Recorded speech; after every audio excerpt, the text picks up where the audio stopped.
Irsil Pechanga yaka kotala Nollywood na yo olinga ko bomela sila. Nollywood na o tindaki Gomez aya ko manke sila ebota ba chaîne et comme ça biso na niveau oyo to komi lelo. Na ebisa bino na continue ko na ba vérité ya Nollywood. Kimia ekoti na kati ya kimia nde bat ba yoka ka bien. Soit to lobe makambo na kati ya désordre. Tango désordre ezalaki bat bange ba yoka bien te. Bat bange ba comprendre pété. Le quoi kimi ekoti nde to beta sko ba vérité. To betango après intro. Nella NG officiel. Nella NG. Écoute, like et abonne-toi à Nella NG officiel sur YouTube. Nella NG officiel. Pour l'actualité musicale congolaise, art et divertissement, écoute la voix d'or. Nella NG te dit toutes les vérités. Alors, après la pluie vient le bon temps. Oui, la pluie, les déluges. Même la temps à Noé, tangu nzamba sise ko boma mokili kimi ekotaki tangu kimi ekotaki nde siko nzamba yebisaki Noé afongola bateau atinda nanu ba corbeau akendo tala mokili atinda ya corbeau akeya kufe ne bato baye kotinda abengaki nani Colombe ndakei ayena ba nouvelle bien ki kimi ekoti nde bafongoli. Siko kimia ekoti na ba comédien. J'espère que nous ezate. Ndesko tozo fongola ba vérité malembe ya Nollywood. Oyo Gomez ebisa ki biso que batu nyonso a Nollywood bazaka ba millionnaire. La fois passée na ela kibino I am not Yvonne Nelson. Na ela kibino ba vérité que le cinéma ne paye nulle part, même pas en Afrique, comme on nous fait croire. Na expliqué kibino à long et à large. Ba te belé ba sele loko aba banda koloba. Oh tika Irsil. Non. Ba kokaya kokende Nigeria bazongi. Trouble linga kota te. Trouble wana ya Nigeria à cause de voice à Gomez. O Gomez azaki pe na Nigeria tour alibose botaki problème te. Et botaki problème te. Problème e ko bota matangu Irsil s'associer na Gomez. Yango to okotisa toujours Irsil na makambo. Posi la bimi victime na makambo ango. Si pasteur de la foi aya ofukama. Moto wana et pelaki à partir à voice à Gomez bazaki na Irsil na Nigeria. Tanga zo kumisa bato a Nollywood na lobaki yango nga na kobanda koya na ba vérité Nollywood wana malembe mutu nyonso aozwa par na ye. Bozwa ki par ya Yvonne Nelson. Lelo bozwa par ya mutu mususu. Tout ce qui brille n'est pas de l'or. On est mieux que je sois. Ça, c'est la deuxième fois, la deuxième émission de Nao Lobango. Nao tika ko Lobango te. Et puis, après émission, oyo. Ceux qui n'a eu émission, msous, oyo lobera makamba Nollywood. Nako ya nango po. Si l'abima qui victime. Ba tout le lo ya groupe Simba. Na yebi kutu komba fi yango ta changé maloba mais bazwa ki audace ya ko manquer si la respect à cause source racine na makambo ezaki à cause ya Nollywood Nigeria ya Gomez na sila nde boti ba moto ba vérité ozaki sansa oyeba te to yebi na ba vie privée mais ko nga na otikala na ba vérité ya Nollywood. O balingi ba tiasila na mutalaka ba tumba ye ba crucifié ye tina ko luka ko sala e mabe ba réunion ba bimise na ba groupe Simba ba secret makambo ebimi ebele Les gens étaient exposés. On a nini. Moi, Zoua moko boezalaki. Que non. Soi-disant, Abakouk baza jaloux. Ya Gomez na Ursule ndenge bakendaki Nigeria kuna po Ursule azui carte à Nollywood. Nollywood wana carte nango nini nango nyonso yango. Lelo vérité mususu eza. Lelo na ye na mususu. Soki pe mususu emonani na oya nango na otika ngo te parce que le déluge est passé, le tourbillon est passé, makambo sa mabese leki nango. Bako yoka ngasi ko kitoko. Parce que bomi tuna ne la chou oesus nani lelo na ye ne loko na ye nango penza. Boyebi actero. Clem Oameze. Clem Oameze. Soki to tieye na batu ya Nollywood. To tia bango ba koko ya Nollywood. Bango nde babanda Nollywood penza na bosdon. Tango iso botama. Tango gouvernement nigérien a eu initiative.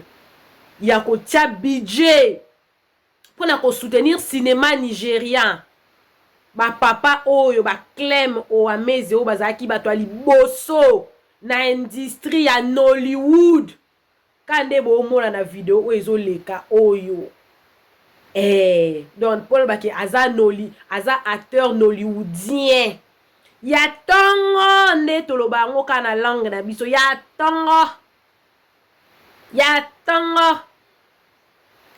Eloko nini komeli papa Clem Oameze oyo. Eloko nini komeli ye. Ba vérité nini. Gomez elaki biso alobi ke bat nyonso ya Nollywood baza ba millionnaire. Biso toluka tokota ba Nollywood. Tokota Nollywood. Kuneza ba acteur makasi. Batos baza Nollywood kudeminde baza ba millionnaire. Ngape na kanga ka phrase wana. Wana baza na Ursule pembeni. Ba o jalouser bango. Po ba jouer na deuxième puissance mondiale ya cinéma. To wanga nango te. Wanga nango te po Ursule na Gomez baza na voix ya kokende Nollywood po akoma ba millionnaire. Na eli bino millionnaire mususu. Yeyo. Clem Oameze. Jourana ele bino Yvonne Nelson. On a expliqué bino ba réalité o ezalaka na Nollywood. Ba riche ya Nollywood. Ba o ba koma da ba riche. Po akumisa ki muto a produisa ki manager na eno koma pe wana. Manenyo kwa za komone kunene Walter Anga akumisa ki makasa za riche. Na Jeep. Bon, na ba ite ke so otambwa na Jeep ndo za riche parce que za na bato ebele ba otambwa na ba Jeep bato ebele baza na ba Jeep. Est-ce que so za na Jeep ndo za riche? Bon, point d'interrogation, bref, entre parenthèses. Tango Gomez a présenté la kibiso awa. Alobi ke ayaka Walter ayaka kozwanga na Jeep ne baza riche. Mais batu bachaki kate ke alobaki ke eza na ba chaîne mususu ya YouTube eza kaswe mutu atie film mbala moko na 2 jours film ekokisi 1 million. Eza na ba film mususu ya Nollywood na YouTube wana kaka eza ba 10 millions de views. Ezali imaginez film à 3 heures du temps batala ngo 10 millions de personnes mutu wana ko gagner combien? Oui, ezali. Mais ndenge Gomez ela ibiso a elebso ke bater nyonso ya Nollywood bazaka riche. Bazaka vraiment riche. Siko papa Clem Oameze o na oti kotela bino video wana. Papa wana o ezali depuis 2019. S'il vous plaît. Depuis 2019, l'autre wana 2023.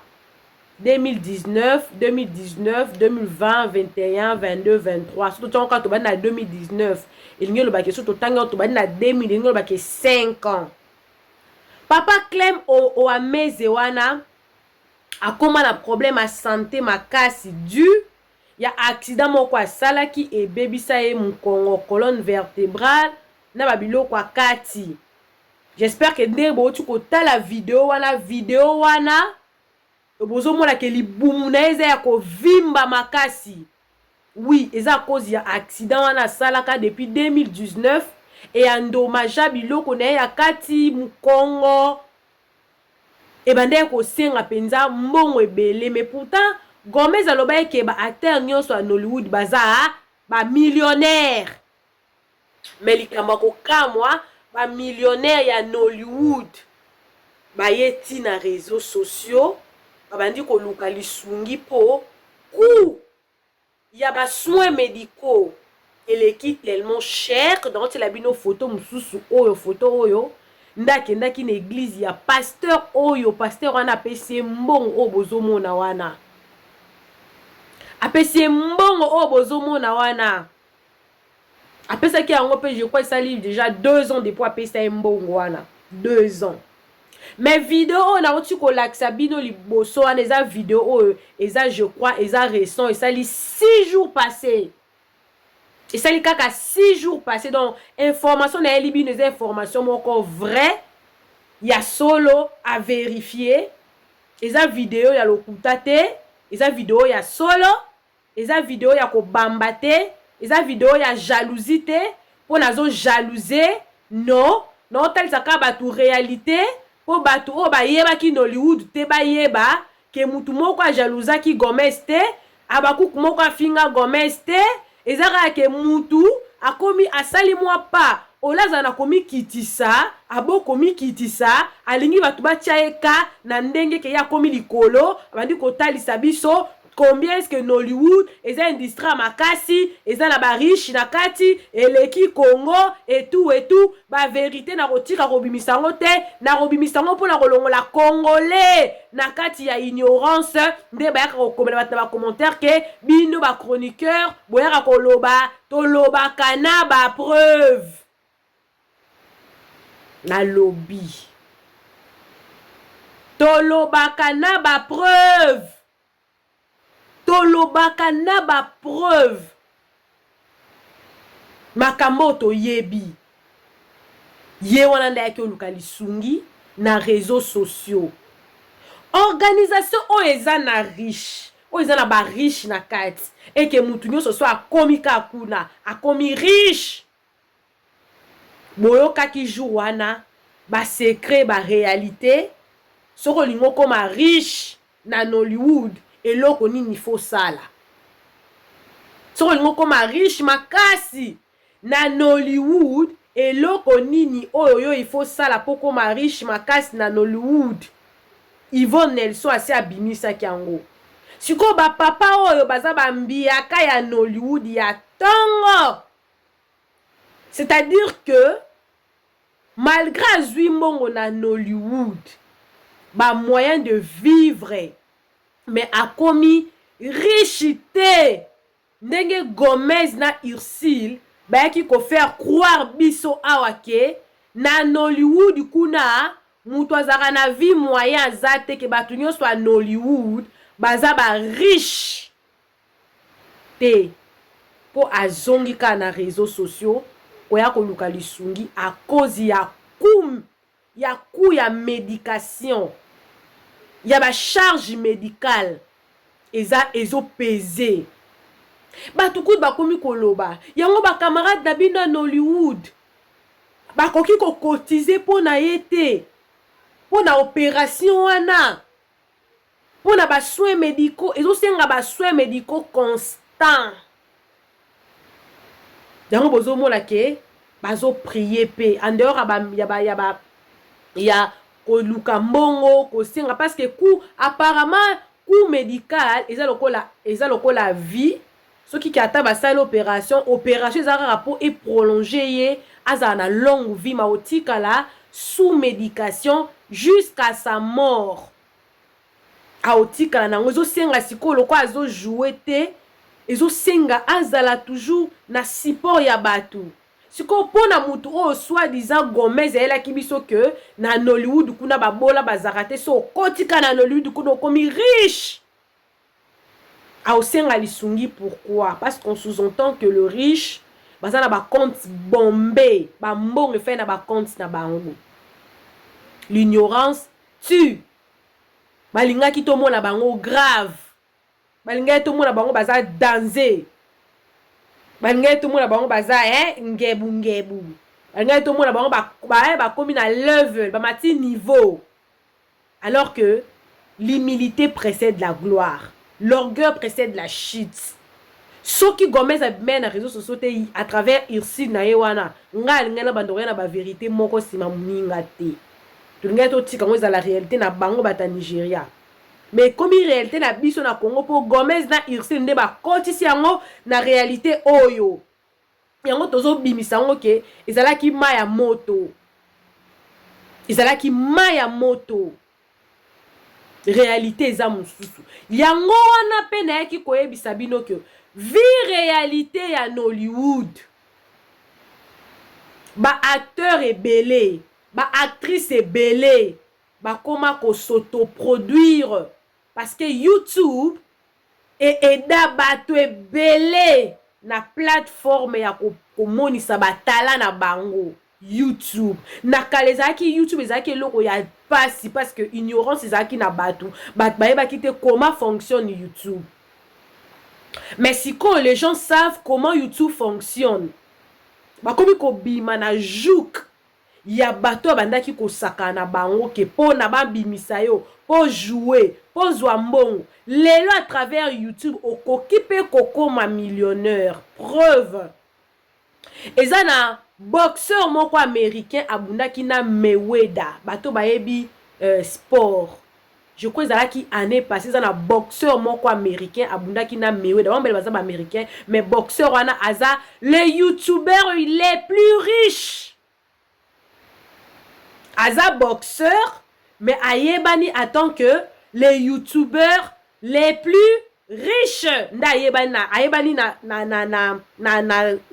bebenga ngoni na statut wana ya les youtubeurs le plus riche nda yebali na ngo ayebani te que aza boxeur les plus riches ayebani na les youtubeurs les plus riches, c'est-à-dire que na YouTube sans opesa ba service dans ya bien okoki kokoma riche yango na rejoindre Gomez na makamba lobaki que eza na ba chaîne mususu YouTube boy okocha filme lelo 2 jours après 1 million, 3 jours après 4 jours 10 millions ba filme ba ezali yango moni Rit Kadiri akoma productrice Uche Nancy akoma productrice Walter Anga pona beke na ozonga na sujet wana ye muta produisaki Gomez et plein d'autres baza ebele Uche Mbunabo bango bazaka ba acteur bakoma ba producteur bakoma ko s'autoproduire pona ko éviter ba makambo ebele Nollywood etikali kaka ya carte wana ba pesaki Irsil na kombo na bato bazana bango près ya komi kabandenge Yvon Nelson a expliqué ki wana. Voilà les réalités. Yango nde réalité, yango nde vérité. Ya Nollywood. Yango wana bomona kitango Irsil la utika Nigeria. Nde ayeye pe alinga tenter chance na YouTube. Oh naza ko encourager perfectement. J'encourage parce que lelo Irsil Abisalou azwaki trophée. Ya meilleure chaîne YouTube suivi na diaspora na pesi mamu international mbote. Ye pas zwaki trophée na ye. Ya meilleur chroniqueuse pardon.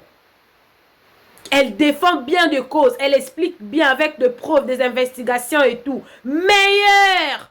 On a mon ata muto asalela ngo ate mission te kwa pesa ba félicitations nga na profiter de mission oyo. On appelle ça félicitations à maman internationale mon lobeli ya ba sans voix. On mérité trophée wana makasi pe na nko. On mérité yango makasi mama. Good job. O etalaka o expliquaka. Ma coach, mwa bisous. O mérita yango makasi. Voilà les réalités de Nollywood.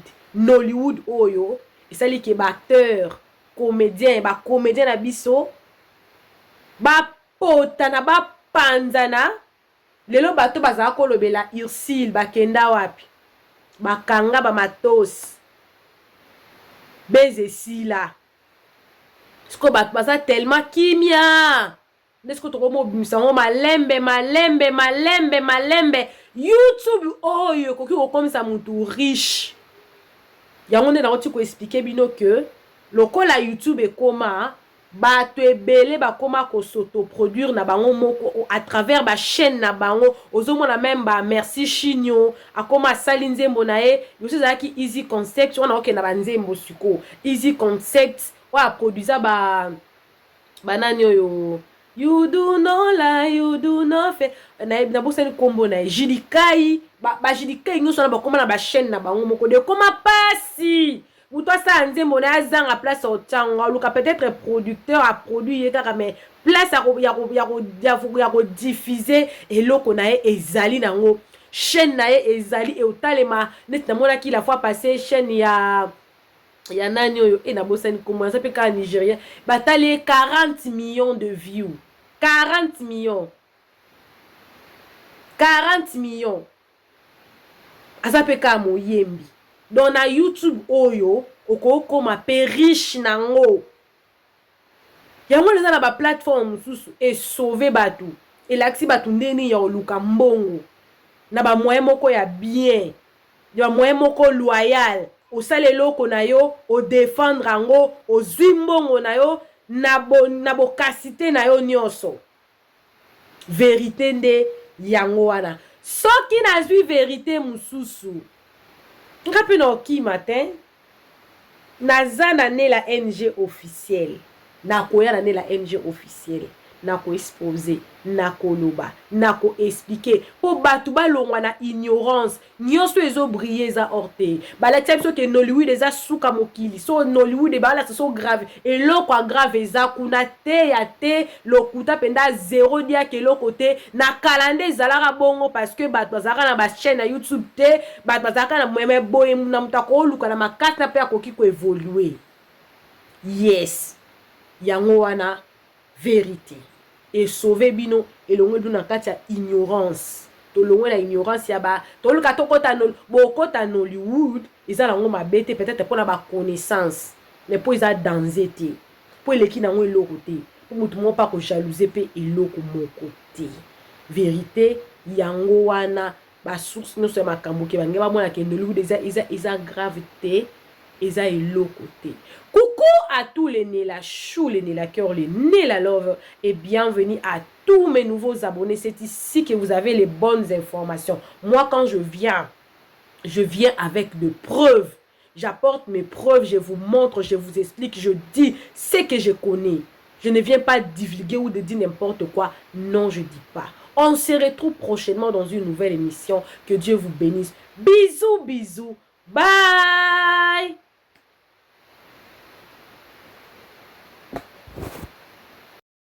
Nela NG officiel. Nela NG. Écoute, like et abonne-toi à Nela NG officiel sur YouTube. Nela NG officiel. Pour l'actualité musicale congolaise, art et divertissement, écoute la voix d'or. Nela NG te dit toutes les vérités.